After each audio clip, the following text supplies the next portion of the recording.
9 nama-nama iblis dalam Islam dan tugas-tugasnya yang muslim harus tahu nih. Nomor 9, Wasnan. Wasnan adalah iblis yang suka meniup-niupkan tepung ke mata manusia. Tepung itu dia tiupin ke mata kita supaya kita itu tuh ngantuk ketika lagi ibadah. Jadi kalau kita itu lagi ibadah terus tiba-tiba ngantuk, ya kemungkinan ada pengaruh dari wasnan ini. Makanya kalau kalian lagi ibadah harus terus fokus. Kedelapan, Walhan.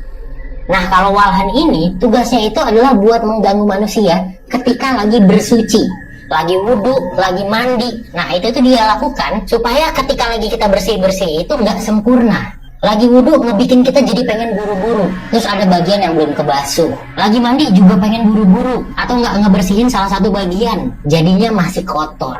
Nah, itu walhan lakukan supaya kita itu masih kotor, dan jadi kalau kita ibadah itu nggak sah. Yang wudhunya dan juga mandinya masih buru-buru, nggak sempurna, harus diperhatikan ya. Nomor 7, Saut.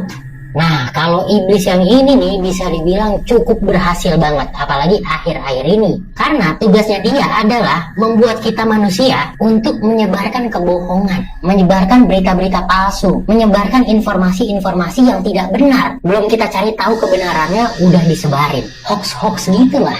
Makanya mulai sekarang kalau nerima informasi sesuatu, coba dicari tahu dulu, baru kalau misalkan itu benar dan pantas untuk disebarkan, baru disebarkan. Kalau kalian nggak tahu kepastiannya, jangan disebarkan. Karena bisa jadi kalian itu ada keinginan untuk menyebarkan gara-gara ada bisikan dari Saut.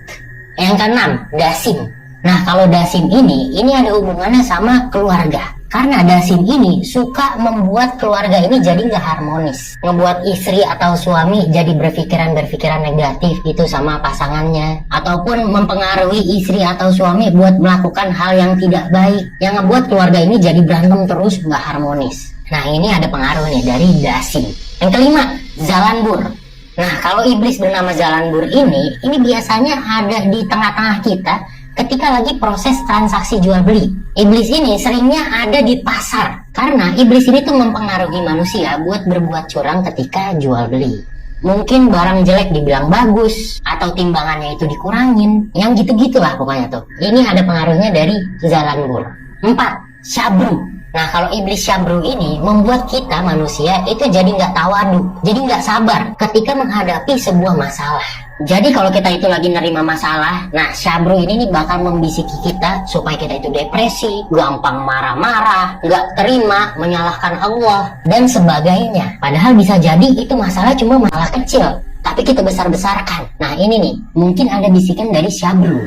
Ketiga, Khanzab. Nah, ini mungkin bisa dibilang yang paling bahaya ya. Yang bikin kita kalau lagi ibadah, lagi sholat, itu jadi nggak khusyuk. Karena iblis Khanzab ini, itu mengganggu kita ketika lagi ibadah. Jadi nggak konsentrasi. Jadi ketika lagi sholat, kita mikirnya kemana-mana. Wah, tadi kompor udah dimatiin belum ya? Wah, kalau misalkan gua ngomong kayak gini, nanti si A marah nggak ya? Wah, tadi gua ngeliat sepatu naik itu di depan.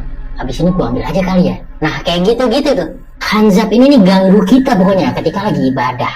Yang kedua, Tidir. Nah, kalau iblis ini membuat kita itu jadi gampang meledak-ledak, jadi suka marah-marah nggak jelas, nggak ada masalah tiba-tiba ngajakin orang ribut, kesenggol dikit pengen bacok orang. Nah, temen lu ada nggak nih yang kayak gini nih? Jangan-jangan udah dipengaruhi Tidir banget nih. Nomor 1, Akwar.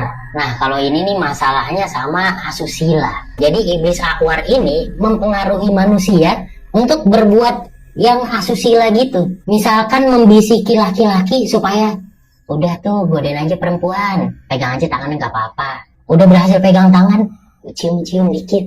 Udah berhasil cium, lebih lagi. Atau kalau perempuan, udah pakai baju ini aja yang seksi-seksi supaya diperhatiin sama cowok-cowok, supaya bisa naik jabatan, supaya bisa dibeliin ini, dibeliin itu. Nah, ini nih, ini mungkin ada bisikan dari Akwar. Makanya kalau misalkan udah ada kepikiran-pikiran kayak gitu, mendingan langsung dijauhin deh. Jangan dilakuin sama sekali, jangan diikutin.